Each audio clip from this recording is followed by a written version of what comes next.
The Marsh Boys podcast is brought to you by Papa Earl's, Cajun seasoning at its best. Use it on chicken, beef, fish, vegetables, Bloody Marys, and everything in between. Check out their fish fry for that perfect golden crispiness and that great Cajun flavor. And Top Down Decoys, the most affordable silhouette decoy on the market. Their horizontal and vertical styles are both a perfect fit for adding numbers to your snow, speck, and Canada spread. You can check out all of our great sponsors through the link in any of our social media bios. Thank you, and we hope you enjoyed today's episode. Hey, take it!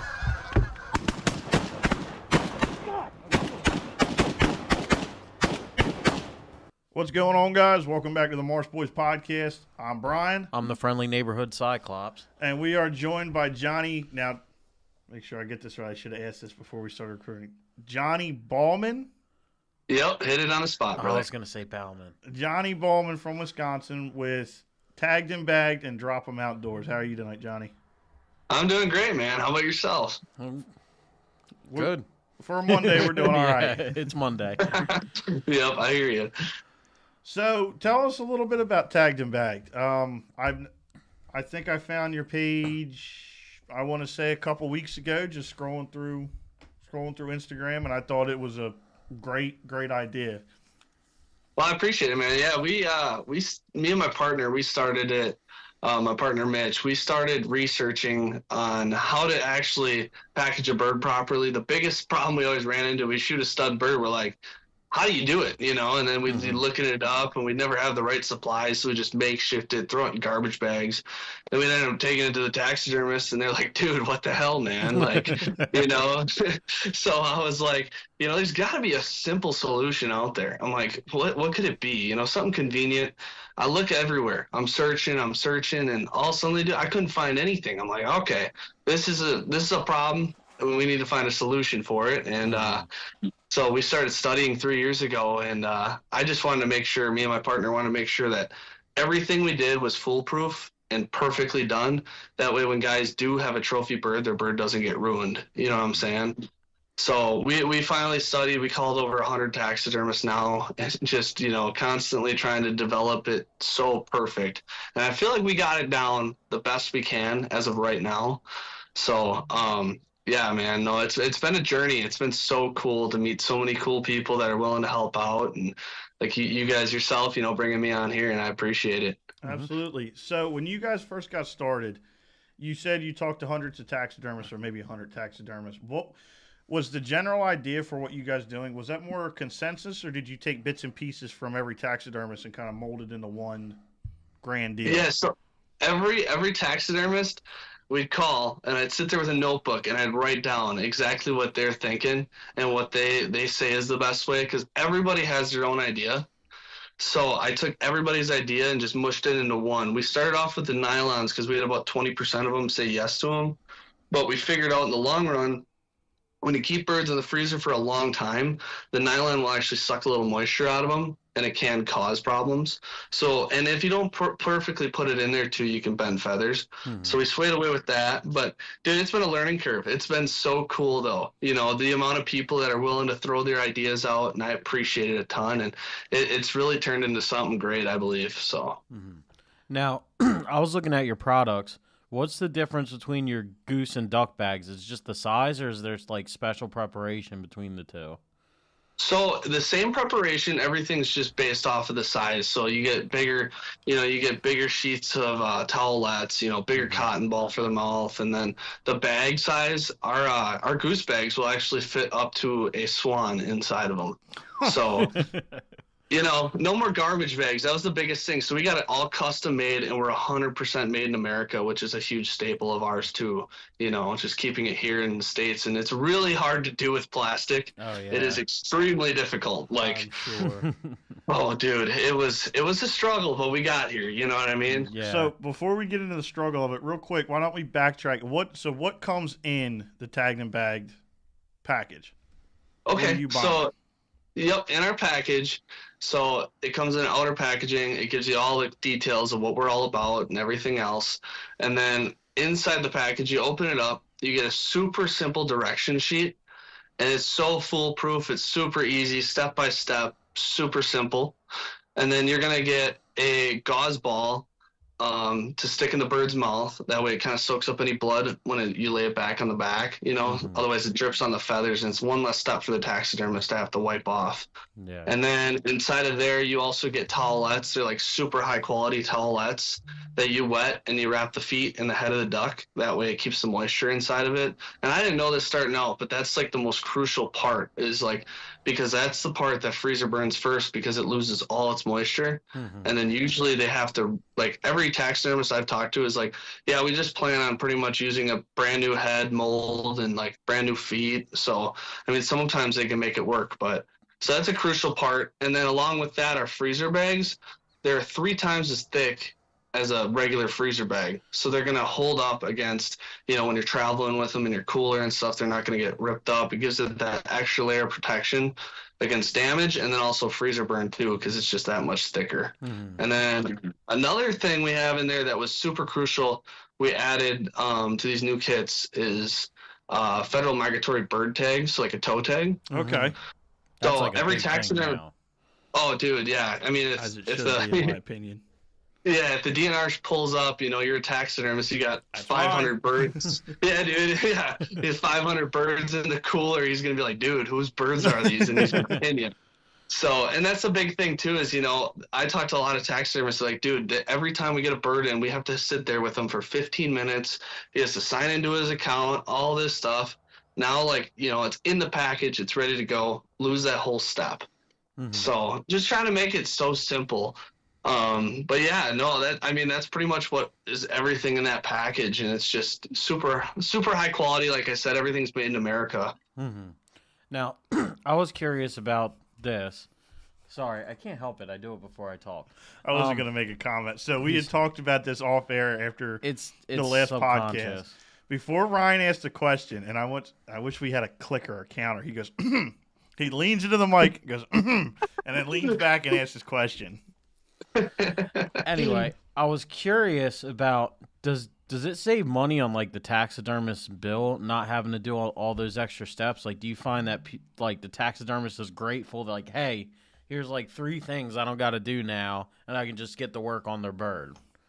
So that's a huge thing I would love to incorporate. It definitely saves them a lot of time, because they're working with birds that are a lot better packaged. Like they get a lot of birds in Walmart bags and all sorts of crap. Trash bag. Yeah, no, 5 for birds sure. in the That was freezer me, now. man. We're guilty of that. We Oh, 1000%. That was me too.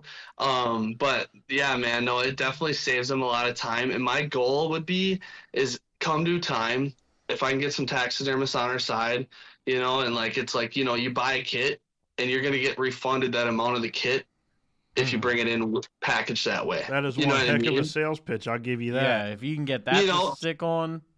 And I mean, every taxidermist has their own idea on things too. And, to get everybody on board, it's going to be pretty much impossible. But we got a few taxidermists already that just hand them out to guys. Like, here you go. It's going to save me time in the long run. Already 15 minutes just on the toe tag. So, we all know that time is money, and the quicker you can get things done, quicker you can turn around birds, happier customers are going to be. And your bird's just going to ultimately look better, because it's going to take the taxidermist less time, and he can spend more time on the specifics. Yeah, I mean, my uncle was a my cousin was a taxidermist. I go to another guy now, and it seems like it differs from taxidermist to taxidermist. I've seen guys that they've never made a comment about some twisted up bird in a trash bag, and then there's some taxidermists that are like, hey, if you're going to be bringing birds, I wish you'd package them a little better, and this saves that step 100%. Absolutely, brother. Well, that's cool. Yeah, my biggest, me and my partner's biggest goal out of all this too is just to help everybody out. Yeah. So, it's a convenience for us as hunters. You can go out, grab this kit, super simple, slap it together. Like a lot of people are like, well, you can just get freezer bags from the store. You can, get all this material at the store. But by the time you run to the store, go get all that crap, you're going to be spending the same amount of money, and it's not even going to be near as quality. Especially after waking up at 3 a.m. to go duck hunting. I know when I get home, I just want to take a nap. Yeah, dude, for sure. Just slap it in a bag and throw it in the freezer. So now you've been talking. I did it again. I cannot help doing it. Talking about Mitch, how did Mitch get involved with all this? And is he like one of the ones that are in your posts and all that? So I'm mostly in all the posts. Mitch does everything in the background for me. So like, I always struggled with the organization in the background of things sometimes. So I've known him my whole life, and we've always talked about doing something together. And I'm like, you know what? His strengths are some of my weaknesses, and my strengths are some of his weaknesses. So, us combined, we fill each other's gaps and we learn from each other and overall grow from it. So that's kind of where he came in, and he's just been super, super beneficial, like helping getting ads running, everything else. So that's been huge. So this is kind of a personal question. This Mitch didn't happen to go to Ferris, did he? No. Okay. All right. I was just wondering because it's kind of a lot smaller of a world up there from like when I was up there. Like everybody knew everybody. I wasn't sure if it was him or not because that would have been crazy. Dude, that'd be nuts. So let's take a step back in time. Was hunting for you something your family did growing up? Now, I know you're from the Midwest, so I know hunting is huge culture out there. Was waterfowl something you grew up with? Was it something a buddy introduced you? How'd you get into it? So my waterfowl experience when I was younger, it was you go out on the opening days. We got a northern and southern opener. We would go out on those days. My dad at the time didn't know too much about duck hunting. He just knew you threw out the decoys and you tried quacking at them and you shot them when they came by. And so I grew up, what we did is we would throw out the decoys, we get those early morning birds and whatever, we tried banging them away. But the biggest part is we would wait until everybody got off the lake and we'd go into every little pothole on the lake and we jump shoot. My dad is a mastermind at jump shooting. I'm not kidding. He taught us. He's like, you got to crawl, and when you see their head pop up and you can kind of tell they're looking, that's when it's time to strike because they're ready to fly. And so, honestly, dude, I'm telling you, I feel like I'm a master at jump shooting because of him. I bet you he was a menace on snow geese. Oh, for sure, dude. He'd be popping them in the head, no problem. So now, do you hunt a lot of lakes, rivers? What kind of areas are you hunting up there? So we got a lot of marsh, but we hunt the Wisconsin River a lot. We public land 98% of the time, I would say. Yep. Other than goose hunting, and man, it is awesome to get into some of those backwaters away from everybody. I like to situate myself away from everybody because there's a lot of guys that shoot at birds that are 150 yards up, and it's like, all right. Yeah. But no, man, it's been a lot of rivers and marshes for me, pretty much. We got the Mississippi River right here too, and it is a blessing to be able to go out there and shoot some birds up. Now, speaking of your hunts, I was wondering about the October 8th limit out that you guys had. Were you a part of that, and how was that? Because that looked like a blast. The goose hunt? Yeah. Oh, dude, that was insane. I got a call. Hopefully my boss doesn't watch this, but I got a call midday. And my buddy's like, dude, you got to get here. He's like, dude, we got 500 birds in this field. I'm like, all right. I've heard this one before. And I'm like, all right, whatever. I'll do it. And I just told boss man, hey, I got a doctor's appointment, I busted up there, and yeah, dude, it was crazy. It was actually 3 total groups that got together. Instead of screwing each other over, we all hunted it together. And it was insane, man. It was literally from the first shot to the last 45 minutes, 60 birds. How many decoys did you set? I want to say it was probably like maybe 4 dozen full bodies. That's it? Maybe 3 dozen. Yeah, it wasn't. Yeah, it was not a lot of decoys. They just wanted to be there, man. Yeah. Like, it was literally, you'd see them coming, and you'd pound the first group, and you could see it in the horizon, another group coming, and those birds would go out. We'd run out, grab the birds. By the time we get back in the blind, it was like freaking 2 minutes, and you're shooting again. You couldn't even get your gun loaded fast enough, man. It's hard to record something like that because everything's just happening at once. So Ryan was surprised by the decoys. So just like you, other than goose hunting, we hunt a lot of public ground. So we're not on the X a whole lot. And when we set decoys, we're setting them all. We are setting everything I got in the trailer. So every time, it's always funny because I always hear him like, whoa, you killed him over 2 dozen, 4 dozen, 5 dozen. Yeah. That's what happens when you're on an X. It's fun. Yeah, dude, it's awesome to be like that. It doesn't happen very often like No. that, but when it does, man, is it fun. Yeah. So, do you enjoy duck hunting or goose hunting more? I would have to say, I feel like, whatever, people can knock me on it, but I believe that duck hunting is harder than goose hunting. In some certain factors, at least here. I think that you can find geese in a field and you can get on them pretty easy, but the time it takes to drive through some of these marshes, and some of them are paddle only, to actually find out where those birds are takes a lot more time. And me personally, I enjoy the grind. That's my biggest part of hunting. The grind, getting out there early, scouting, doing different stuff, learning the hard way. That's what I'm all about. But, like shooting 60 birds, I ain't going to pass that up. So, speaking of the grind, how did Drop 'em Outdoors start? Oh man, well that was in 2020. Me and my buddy Ben Van Rossum, very good buddy of mine. He wanted to start a hunting channel, and I'm like, dude, I've always wanted to too. We're sitting in a truck hanging out. Next thing you know, Wheeler Walker Jr. comes on, Drop 'em Out.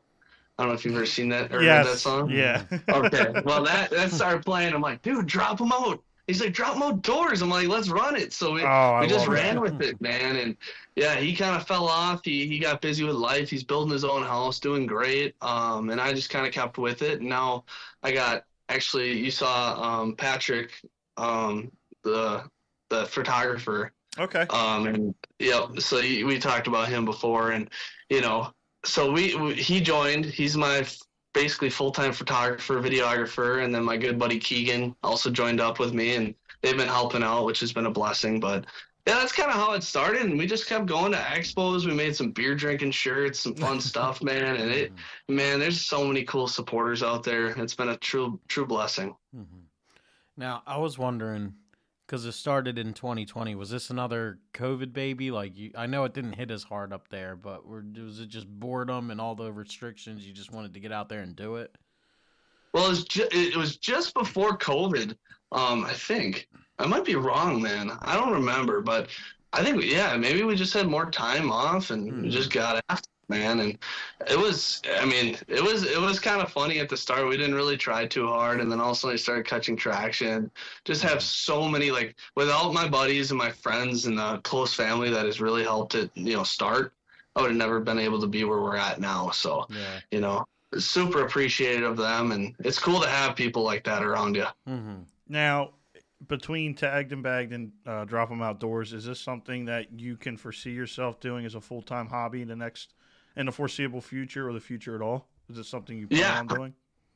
That's my dream. That's absolutely my dream, and I can foresee it, to some extent, if prices come down a little bit, living prices, Yeah. But you know what, man, this Tagged and Bagged has been really taking off for us, and the amount of support and great people that have helped us along the way. I believe that in somewhat of the near future we'll be able to do this full time, and I'm super stoked. It's just all about doing it right. Like, that's our biggest thing. Like, we're every purchase we get, we send out a letter in the mail with a koozie, handwritten letter saying thank you. It's just all about treating people right and doing it for the right reasons. I feel like is a big part too. Like, for us, it's not about the money. It's more or less helping people. If we can fill a need in this hunting community, I think that's the biggest thing for us.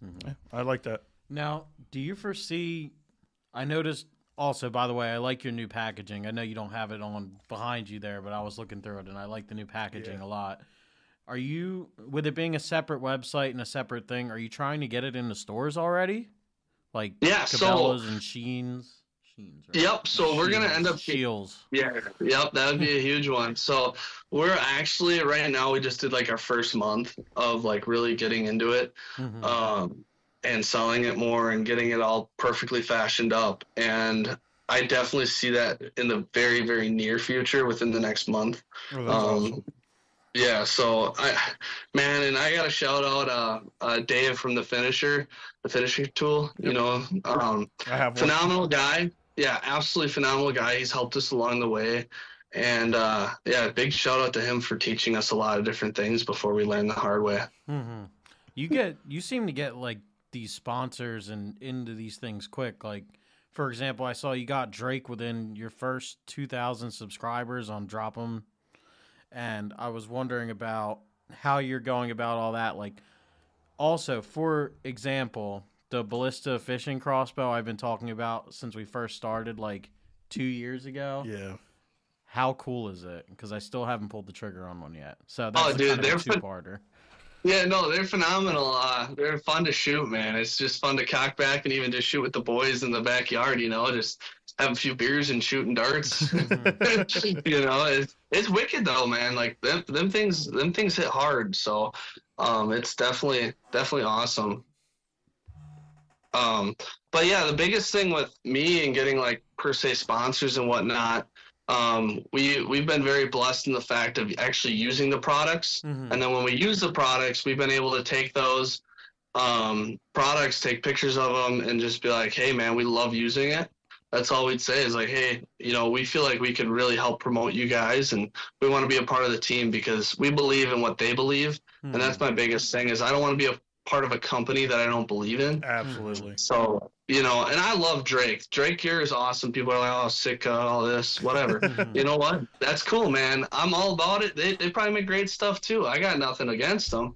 But, I've just, the people at Drake Waterfall are just phenomenal people. And, they're just so easy to work with. They're very simple-minded people. So.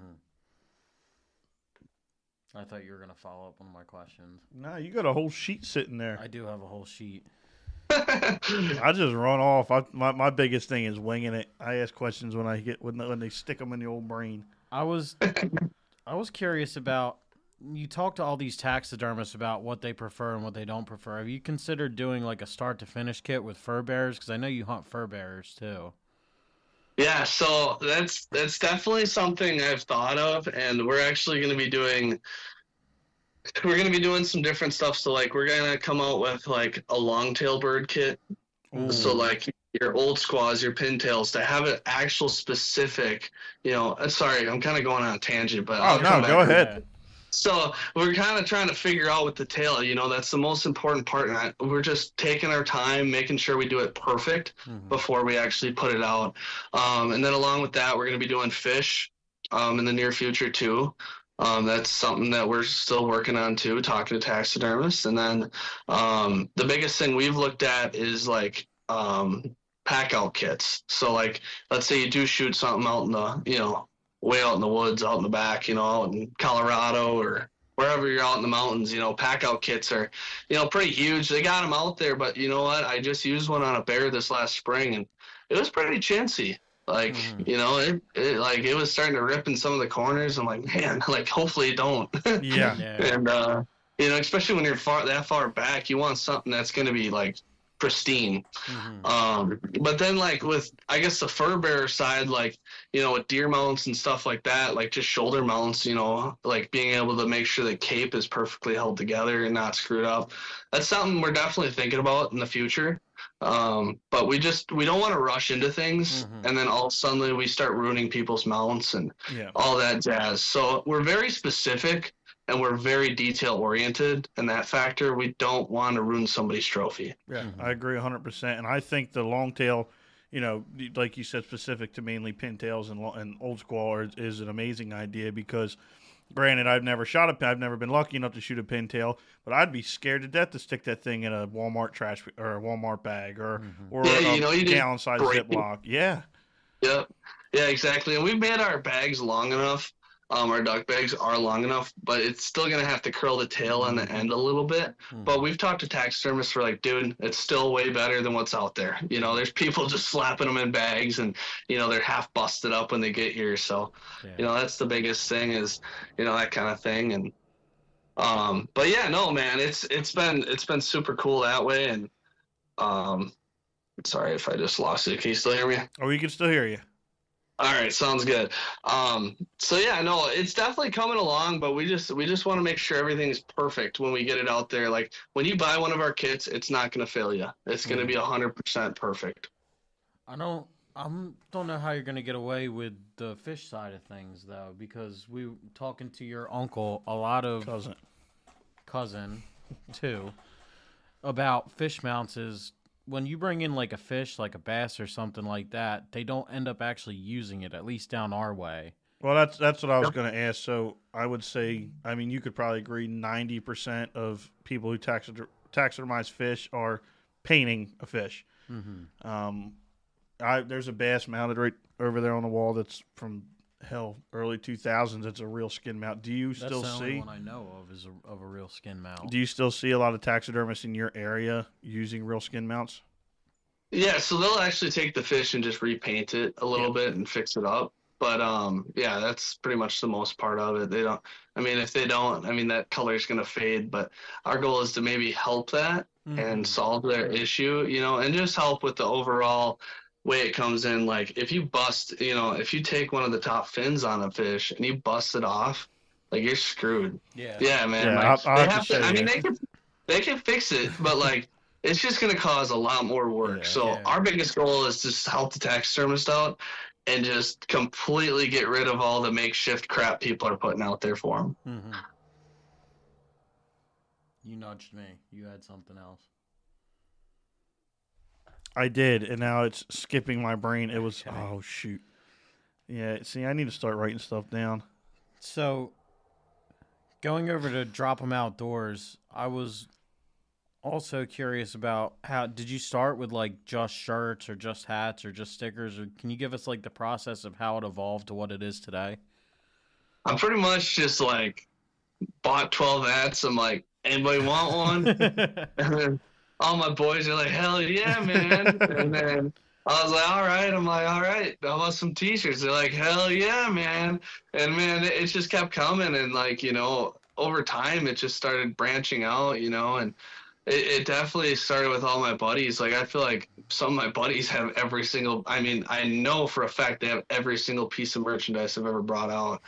And that to me, man, I mean, they don't need it, but they do it to support me. And man, it means the world. It truly does. So that's kind of where it started. And then we started doing expos and branching out. I had Colton come up all the way from Texas. He's one of my ambassadors to help me work a booth. And me and him had a good old time, just hanging out, not really selling the product, but like selling just ourselves as people, just being good people, and people casually just buy them and, help represent the brand. And, it was a really cool process. It's that grind that we talked about, and I love it, man. It's cool, being able to message, I probably talk to 25 to 30 people a day, just on social media that are messaging me. And it's just so cool to keep up with people. Mm-hmm.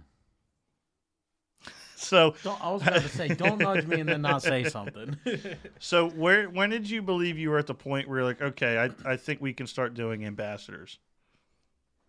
So that was a tough one, man. Like, I guess I've seen a lot of other companies doing it, and I'm like, huh, all right. So then I just started, seeing people that really enjoyed my product itself, some of the hats and shirts I came out with, and they love representing it. I'm like, well, dude, do you want to be part of the team, like give you a little discount? And, we worked together to grow it. And it was about like, I want to say like 2 years in, like right when we hit about like 4,000 followers, I want to say. And I felt like, it'd be cool to like be able to branch it out and try and grow it. And it really did, man. It was cool. I get so many pictures now, and pictures of them repping with the hats, the shirts, after they shoot a deer or shooting ducks. It's just, man, it's so cool to see. Yeah, that's awesome. And it definitely, I feel like you said you have a guy all the way down in Texas, and I'm assuming that's not the only ambassador you have. And it's got to be cool, being able, A, to see your product in every corner of the country, and B, getting to, I'm trying to figure out a different way to say it, but post it on your own page and say, hey, these are guys that are a part of us doing what we love to do. Mm-hmm. Yeah, we're at 42 states. All we need is 8 more, and then we hit the whole country. So we're getting there, but man, it's cool. I will say that was one of the coolest thing about the podcast was when we jumped over to Buzzsprout, and we hit a very big wall when we first did that. But I would say 2 months in, Buzzsprout allows you to see detail down to the towns that people listen to, and we're in. I believe the last time I counted, we were in 47 states. Dude, good for you, man. 17 different countries. Wow, yeah. Man, that is so cool. You ever going to come to Harrisburg? Let's do it. You're Yeah, doing I'm the down. expo I'm thing, down there. Yeah, man. You guys gonna be there? The Great American Outdoor Expo. Mm-hmm. Yeah, dude. We go every year. Oh, dude, I can't wait to meet you guys in person then. Oh, it'll be sick. Eventually, when we get to the point where we're going to expos, we'll be going there every year as long as we can get a booth lined up. And you know, just like you going to the expos, we want to go and do a live podcast everywhere we go and stuff like that. Dude, that's expo's awesome. Cool, just don't ask for night vision scopes because they're just going to try to sell you a flashlight. Our buddy went down. He's a big predator hunter, and he wanted a night vision scope for hunting coyotes. And every stand he talked to, I walked around with him for a half an hour, and every single stand just tried to sell him a flashlight instead that was different colors. I'm like, that's not what we're looking for, dude. What? Yeah, it was pretty cool. I know what I'm bringing this year. I'm going to bring him a night vision scope. but I will say I think Harrisburg would be great for you. In the last 2 years, I'd say I've watched the waterfowl section really decline. Mhm. It went from its own hall to like A corner. half of a hall. Yeah. You know, and I think something like your product would do amazing there. Good stuff, man. No, I'm excited. I actually was first told about it by Most Creek Outfitters guide service up in North Dakota, and he's like, dude, you got to get your product there. You know, he's used our product, and he's like, I love it, man. Like, you got to get there. And then, you know, more and more I talk to guys, they're like, you know, I talked to Dave from the Finisher too, and he's like, dude, if you don't get there, you got to get there, man. I don't care what kind of excuses you got. Like, just get there, man. That's what it's all about, you know, and I just can't wait to meet the people. That's what I love doing. Yeah. You know, just hearing people's stories, you know. Yeah, I could sit there for hours, you know. By the end of 3 days, usually my voice is like hoarse. So 10 days is going to be interesting. Yeah, it's massive if you've never been. It's the world's biggest outdoor expo. Trump was there last year. Yeah, and and it doesn't. They do not lie. It is so. I probably kicked this horse to death. I rode There it is bulls in the corner. for a while, and I rode at Harrisburg almost every year. And Oh, cool. it's like it's its whole little city built in there, Mm-hmm. and That is they so cool. packed that sucker full in Mhm. February for the outdoor show. It's a lot of fun. Man, I can't wait, man. I'm so excited. So are you planning to go this coming year? Yeah, so we got a booth there. We'll be right across from Dive Bomb. Okay. So there's some good dudes. So yeah, it should be a good time, man. I'm super stoked. Now, being from Wisconsin, did you set up a booth at Squad Fest? Or they have did. that in Wisconsin, right? I don't think so, unless I just missed it. I thought, Maybe it is, but I didn't go. yeah, I'm think not even going to fact check myself. I'm just going to say I was wrong. I know it's somewhere up there, I thought. I think, yeah, it's up in the Midwest here. I forget if it's Illinois or if it's, I forget where it's at, honestly. But No, you, I gotta check into that. but you That haven't should been? be. No, I haven't yet. I got you. I'm looking it up right now. I am the Jamie in this. Right there. Montana Oh, yeah, no, that's Missouri, Ryan. or Missouri. Sorry. It started with an M. I'm dyslexic. So what would you say? Now, we can do this two separate ways. We The easy you can, way or the hard No, way? you can do two separate answers. What was the hardest part about anything with tagged and bagged, and what was the hardest part about getting started with Drop 'em Outdoors? I would say the hardest thing with tagged and bagged is, you know, you're taking something that nobody knew they had an actual problem. You know what I mean? So like people didn't actually know they had this problem. I mean, they did, but they didn't really know they did. You know what I'm saying? So like you come out with a product that nobody else has ever brought out into the hunting community, which is very close knit. And there's going to be a lot of people asking a lot of questions. So making sure that we're fully, you know, clear on everything we talk about and do, and making sure like our advertisements and our posts just to help people understand it. I think that was probably the biggest challenge, but you know, honestly, it's been going so good. I mean, if you know anything about duck hunting or anything like that, I feel like you're going to understand the product if you sit down and look at it. Absolutely. But I would say that was probably our hardest challenge, and just making sure everything was picture perfect and getting it made in America, man. It is horrible how hard it is. It should not be that hard to get products made in America. Yeah. You know, and Shoddy Gear had that problem too, didn't he? yeah, they're great people over there. I love them guys. Yep, We were talking to them at the Wisconsin Waterfowl Expo this year. Great guys, Yeah. phenomenal people. Yeah, we've had him on the podcast before. Awesome dude. Yeah, no, he's a phenomenal dude. And I would say, like, you know, we could have went the cheap route and done everything overseas and be paying like pennies for these kids, but we did what we had to do, and we took the bullet, and you know what? It's so worth it, man. And we love representing America the way it should be, and you know, chasing the American dream. I don't know how many times I hear it at work is like people looking for things that are made in America because they don't want to spend their money on the China stuff anymore. So Yeah. it's cool that you took that route. Yeah, absolutely. And that's what we stand by, you know, doing everything the right way. And it's the American way. So, yeah. And then I guess with Drop Them Outdoors, I guess, like, what was the hardest part about that? You guys are kind of asking? Yeah. Yep. I would say being persistent, I think, is the biggest challenge I still have. Is, you know, posting consistently, staying up, updating people consistently, especially when you're traveling. That's probably one of the hardest things I have, is just being persistent, consistent, and just staying on, posting, and, you know, just updating things. It's, you know, it's a big can of worms, you know what I mean? And you got to dig through it, and you got to get through them all, you know? So, but yeah, no, that's been the biggest challenges, I'd say. All right. So, Ryan, do you have any more questions about tagged and bagged or Drop 'em Outdoors real quick before we move on to duck hunting itself? Yeah, I was gonna ask, did you start out doing the videography and photography yourself and then move on to having someone do it for you, or did you just start all that by hiring somebody on? So I did it all myself at first. I look back, I'm like, oof. You know, some of those videos, I'm like, oh man, hopefully my kids don't watch those one day. But no, man, I did it all myself, and I looked goofy on camera. My buddies would make fun of me. I loved it, man. It was just too funny because I'd be making fun of myself right with them. And it's so hard to record waterfowl hunting. It just all happens so fast, dude. And I'm like, man. So my buddy Patrick, he finally hit me up. He's like, dude, let me like record you hunting. I'm like, awesome. Have at it. Yeah, I'm like, please, man. And he's like, I like shooting them with the camera as much as I like shooting them. I'm like, dude, that is perfect.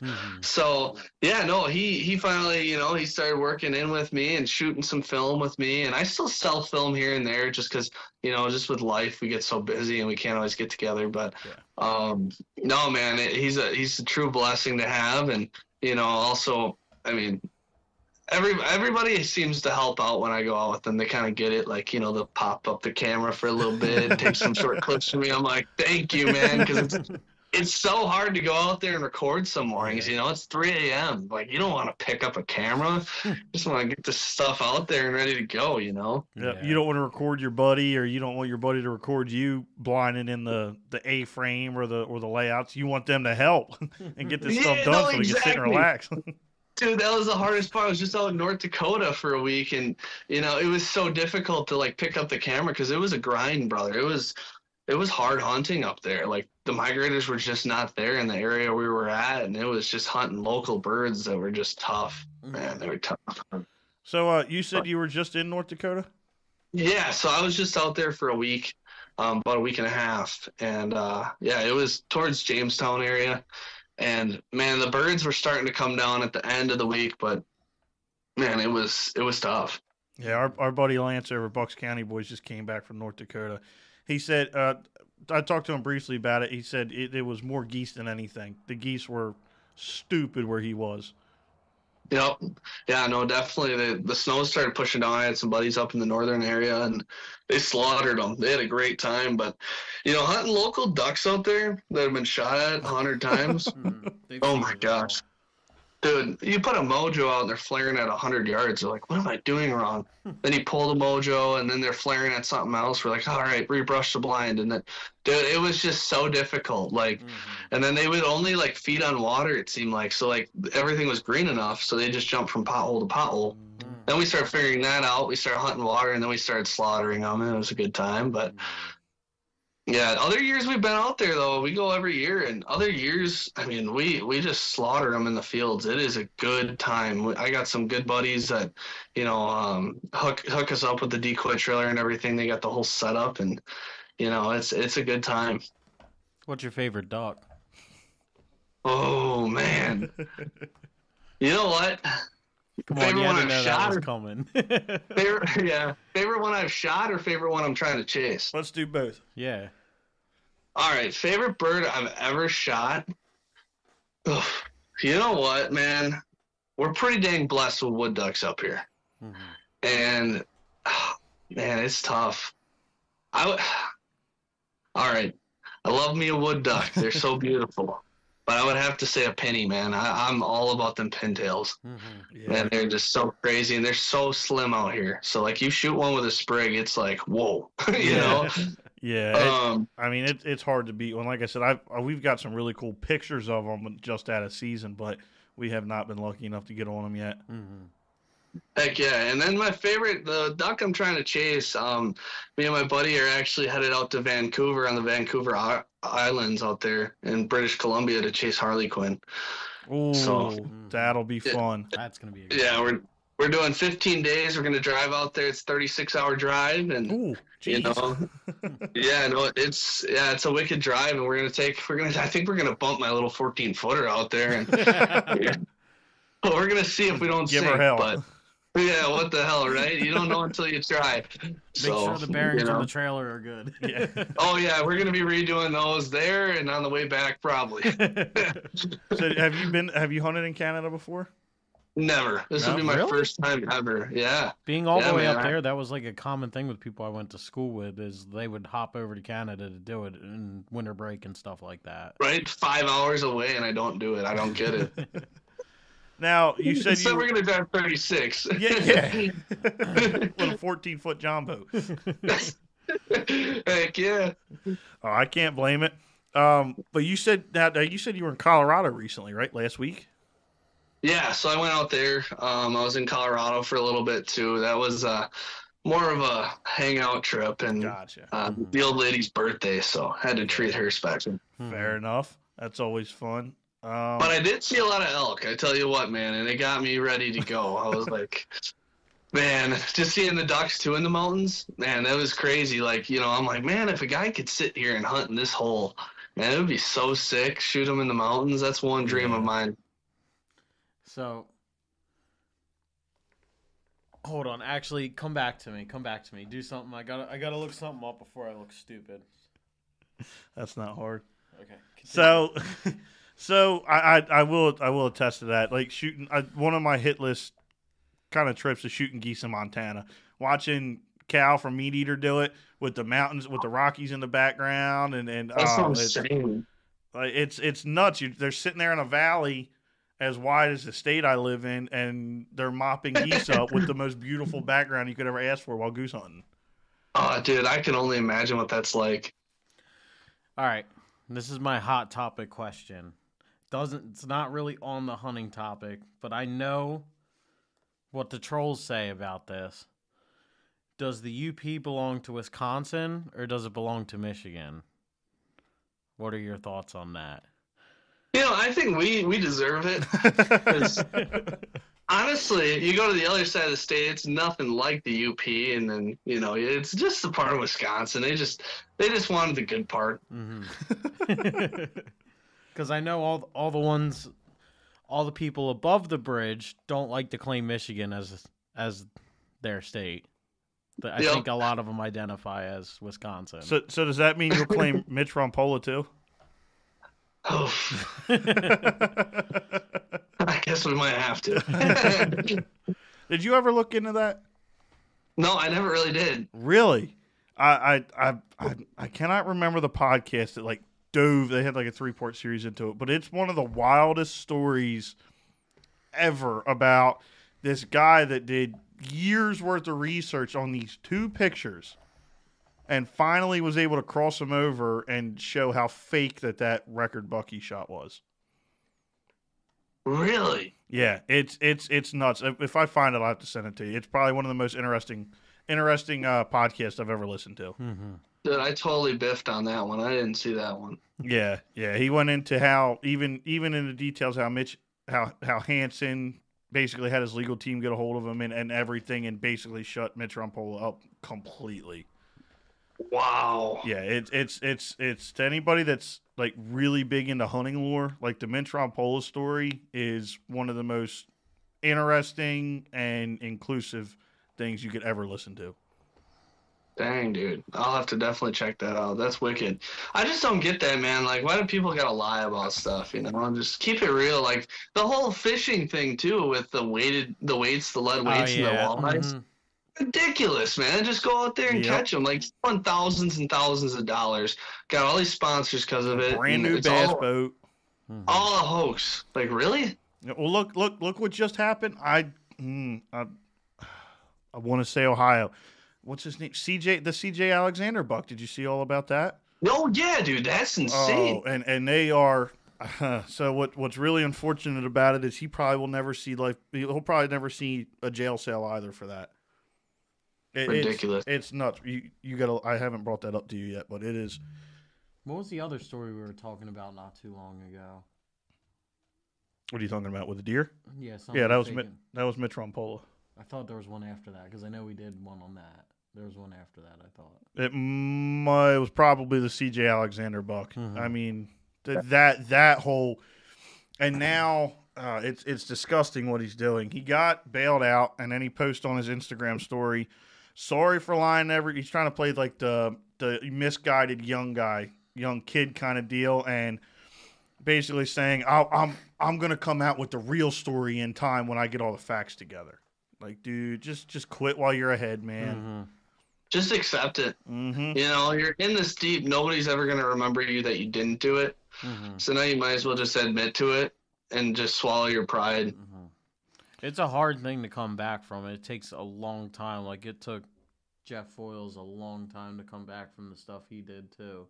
Yeah. Like, even with his story and everything else, once people have that first public perception of you, that's what they're going to stick with. And it takes more evidence to take that away than it does to just go off of their initial especially in the hunting community. Mm-hmm. The hunting community is ruthless.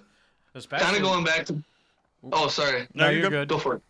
Oh, I was going to say, especially, like, even going back to, like, you know, tagging a bag and drop outdoors, you know, you can do a million things right. As soon as you do one person a wrong way or, you know, you do something wrong, they'll always remember you for the wrong. They will never remember what you did. You know what I mean? And I get it. We're all human beings. You know, nobody's perfect. But at the same time, you could definitely prevent stuff like this from happening. Mm-hmm. And you shouldn't let your ego and your pride get in the way and make you make stupid decisions, you know? I agree 100%. And that comes with a question. Do you feel you're way more cautious about what you post, what you say in your post, how you hunt, you know? Even I'm not assuming you ever did anything wrong. I'm just saying, does it make your perception of how you view what you do even more critical? I would say yes, because, you know, in a certain factor, I would say yeah, because I'm, you know, not to say people look up to me, but they watch my stuff, and if I'm doing stupid shit, they're going to think that's okay to do stupid shit. I agree. So just trying to be a good role model for other people. And I brought a lot of new hunters out. Instead of hunting with guys that can slaughter birds, this year, both openers, I brought new guys out, you know, just to try the waters and teach them, you know, maybe they missed their first 20 shots, but it was so cool, man, to see them light up when they drop one. You're like, dude, let's go, man. You fucking hit that one, man. So it's like, it was awesome, but I would say I definitely stay critical on it, and I've always, you know, that's the one thing we've been raised, my family, you know, just do everything by the books, you know, do it the right way, because at the end of the time, if you don't, you're gonna get caught for it. It's playing with fire, you know. Mm-hmm. Yep. We did everything on my two papers.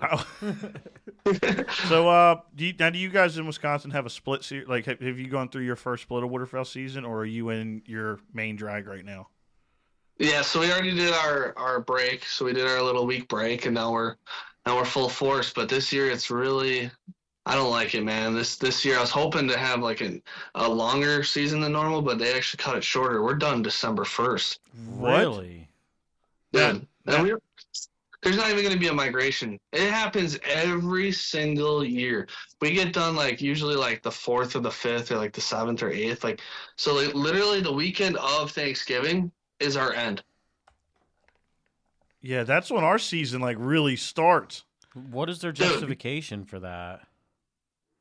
You're going to have to ask them. Because I tell you what, when I'm sitting down at Christmas and I'm looking in the rivers and creeks, it is loaded. And a lot of those birds don't even get down to you guys. They stay there. As long as there's open water and we have a mild winter, we get a lot of birds that stay, and they are stud greenheads, man. Yeah. I would rather go for it. We see that 100% with the pintails, like we were talking about. Like I said, the pictures, if you go back far enough, about a year or two ago, on the Instagram page, we have some pictures of some stud pintails. That's like 3 days after South Zone season has ended. Yeah, dude. Yeah, I don't get it. I get they need a little break so we don't pound them up, but man, I don't know. I think I'd rather take like another break in between, add a week on, or just start our season later. In my opinion, everybody's got their own opinion, but to have like 2 splits and then go. It's very difficult up here. I mean, our goose hunting stays open till January, but even then, I mean, there's later in January, there's still a ton of birds pushing down. It seems like the general consensus with a lot of the people we talk to is they're sticking with these time frames from like the past. It kind of seems like, but in reality, the way our weather patterns are going, we need to be able to go back like it needs to be pushed back a week. Like, we can skip the first split. Like, it's fine. Like, it needs to be pushed back a week because right when the season's over for us, too, is when everything comes down. Let us have a week of that. They still have the rest of the time for their migration. Everybody should have a week of that, I feel like. Yeah, I totally agree, man. Yeah, it's challenging. It's hard, because, like, I know a lot of the game wardens, and, I've talked to them, and they're like, yeah, we try pushing for it, but you know what, it's the higher ups, man, that just control a lot of it. It's even like our wolf hunt.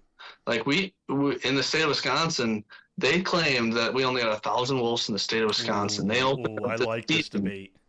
They opened up the season for 1 week.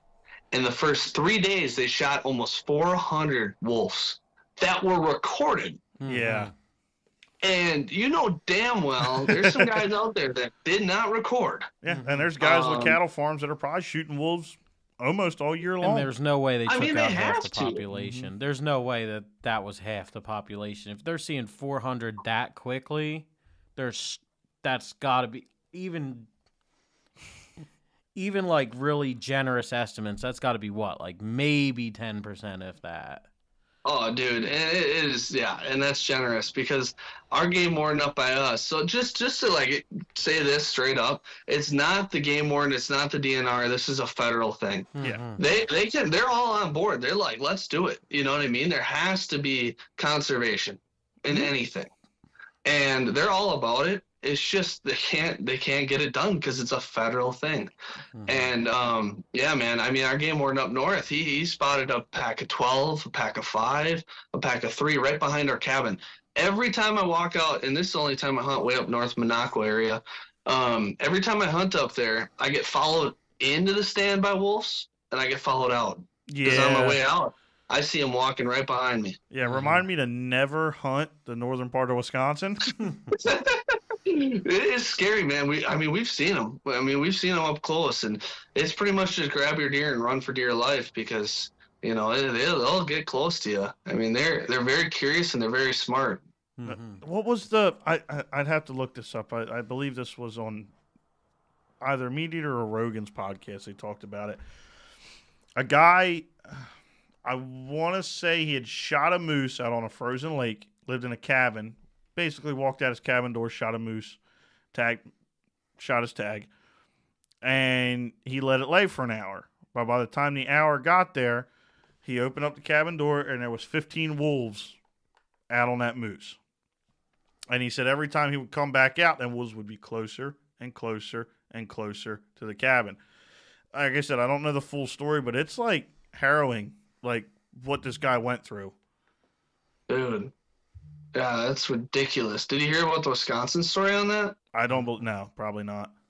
duck hunters coming out, Northern Opener, I believe, or it was Southern. This year? They went out, yep, they went out duck hunting, and the only reason the DNR can believe them is because there's multiple. They go out there, they start walking out there. Well, they got circled by wolves. A whole pack circled them. And the dude ended up shooting one because it's got so goddamn close. I mean, when they're turning, I would love to hear the story from him, but this is just what I've heard. And the DNR posted about it and stuff. And, he turned around. They're all looking. They're all around him, surrounded him. So he loaded a shell in there, shot the one wolf, and they all ran away. But, man, like that's ridiculous. I should not have to worry about that. I solo hunt a lot. Yeah. In wolf country. Like, we're in central state of Wisconsin. They moved down, and there's a lot of them. I talked to guys around there. They're like, we got wolves everywhere, all around us. And I didn't really know that. And I've solo hunted. I've heard a lot of shit walking through that woods when I was by myself. I just figured, it's nothing, Yeah, birds moving, whatnot, Yeah, and it probably was, but who knows, man? Like, I shouldn't. By myself, man, that's scary. That's horrifying.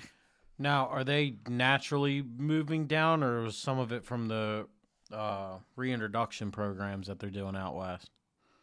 Well, I would say naturally is definitely a big thing because our deer population up north has been decimated. If you see a deer, you are lucky.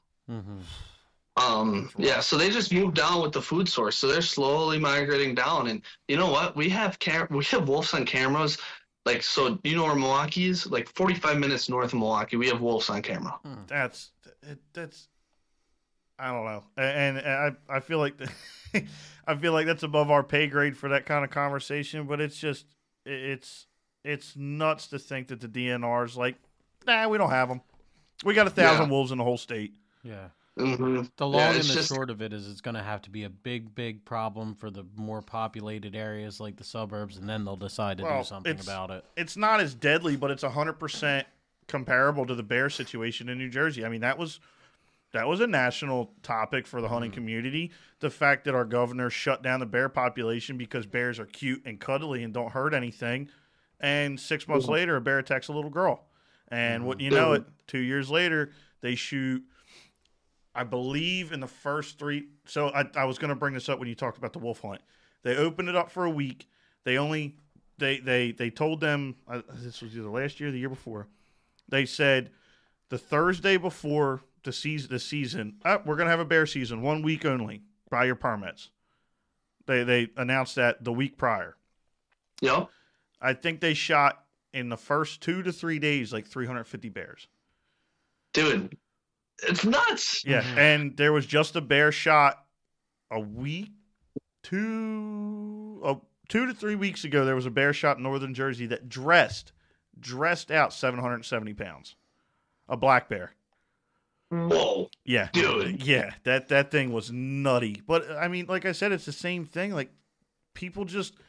And I know for a fact, so meat eaters beat this topic to death. The whole Disney thing. God forbid somebody goes shoots a wolf and posts it on Instagram, posts it on Facebook, talks to their buddies about it.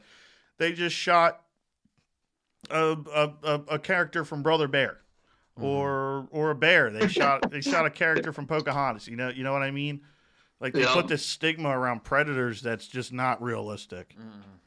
Yeah, until it happens to them, then they'll realize. But it shouldn't have to get to that point because people are going to get hurt. I mean, even my old boss, he had a smaller dog with 2 other dogs, and he had a coyote barking in the woods. And he's like looking outside. He's like, all my 3 dogs are right here. Well, come to find out, he started walking, and he saw a coyote bust out. He's trying to drag them dogs in, and like the little white foo-foo dog was about to get eaten. So you know what I mean? Like even the coyotes are smart. Now you bring wolves into the situation. Oh my gosh. So my biggest differentiation I think I see with the wolf issue and the bear issue is I think with at least black bears, their temperament isn't as aggressive. Like, they're more curious than anything. They want your trash. So you put cubs around them. That. Cubs is different. With wolves, it's aggression the whole time. Like, if you're out on your own, you're probably a target. Like you were saying, you know what I mean? And it's going to take them continuing to move to these more populated areas for something to eventually be done about it. Because that's when it happened with us. They started getting into the suburbs, causing problems. Then, all of a sudden, they're no longer all fluffy and cute and all that stuff. Now we have to do something about it. Ryan's very passionate about that. If you couldn't tell. Yeah. Yeah, no, I agree, man. And even the wolves have gotten so smart up by us. They hear a gunshot, dinner bell. Mm-hmm. They come right to it. We put cameras on our dead piles, and we'll drag the deer to our cameras. Mm-hmm. And within like a half hour of nighttime, they'll be in there. Like if we shoot one later, you gut it out. They're probably sitting there watching you. We've had it. My dad was sitting there gutting out a deer with his buddy. He turned his flashlight around. It was all eyes. Oh my God. Sitting there. Now, and they literally grabbed the thing. It wasn't even gutted. Just the belly was cut open. By the time they ran it up the hill, the thing was fully gutted. It was just like, they ripped through there and like they tried shooting warning shots. Like they never shot at him because they couldn't see him. Everything happened so fast. And, but yeah, dude, like shit like that, man, it just shouldn't be a problem. Mm-mm. Really shouldn't. Well, you got anything else, Ryan? Mm-mm. All right, Johnny, you want to tell everybody how to get a hold of Tagged and Bagged or Drop 'em Outdoors? Absolutely. Well, you can find us on Instagram, Facebook, TikTok. All our socials are, you just search Tagged and Bagged or Drop 'em Outdoors. You can search us on our website at taggedandbagged.com or on our other website, dropemoutdoors.com. And you can find both. You can find the Tagged and Bagged kits on both websites. All right. We really appreciate you having on. I stumble over my words here. We really appreciate you having on. It was a great conversation. We hope to have you on again in the future for sure. Mm-hmm. Absolutely, boys. You have a great rest of your season. Yes, sir, you too. Go vote. Yep.